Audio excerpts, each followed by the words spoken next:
ये female palm dog मेरी बहन को रास्ते पर मिली है। ये खाने की दुकानों के सामने खड़े होकर खाने के लिए मांग रही थी। शायद ये भूखी थी और इसके जख्म से बदबू आ रही थी, तो लोग इसको लात से मारकर अपनी दुकान के सामने से हटा रहे थे। तो मैं इसके माध्यम से ये बताना चाहती हूँ कि कर्म क्या है। लोग जैसे रोते हैं, वो कहते हैं हमने ज़िंदगी में कभी कुछ गलत नहीं किया, तो हमारे साथ गलत क्यों हो रहा है।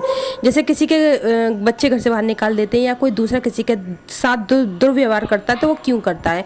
तो यही कर्म है। जैसे इंसानों के साथ कुछ गलत कर दिया जाए, किसी कोई कत्ल कर देते हैं या कुछ कर देते हैं, तो उसके लिए कानून है, लेकिन जानवरों के लिए कोई कानून नहीं है।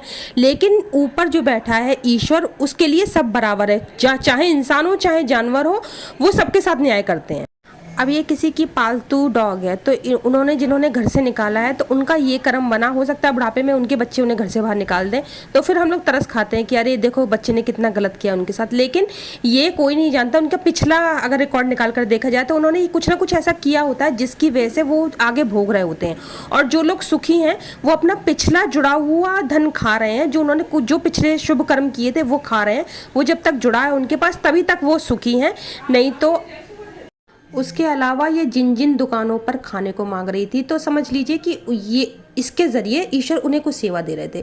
तो वो सेवा ना लेकर लोग दुत्कार देते हैं कि हमारे हिस्से में से खा जाइए। कोई किसी के हिस्से में से नहीं खाता है। अगर कोई सेवा आपके सामने आई है, तो वो इसलिए आई है कि आपकी कोई विपत्ति टालने के लिए या आपको कुछ देने के लिए। बस यही समझ नहीं है दुनिया में। अगर लोग सब एक दूसरे की मदद करने लगें, तो यहाँ किसी के पास कोई भी दुख नहीं बचेगा। और कुछ लोगों की सोच तो ये होती है कि कोई इंसान हो तो मदद कर भी दी जाए, जानवरों की क्या मदद करें। लेकिन उनको ये समझना आवश्यक है कि जैसे हमारा तन है, वैसे ही उनका शरीर होता है। जैसे हमें भूख प्यास लगती है, उनको भी लगती है। जैसे हमें दर्द होता है, उनको भी दर्द होता है। तो हमारे कुछ शुभ कर्मों की वजह से हमें मनुष्य जन्म मिला है, उनके कुछ अशुभ कर्मों की वजह से उन्हें जानवर की योनि मिली है। अगर हम कोई शुभ कर्म नहीं करेंगे, तो वो क्यों हमें मनुष्य का जन्म देंगे। तो हमें ऐसे कर्म हमेशा करते रहना है, ताकि हमें आगे का जन्म भी मनुष्य योनि ही मिले।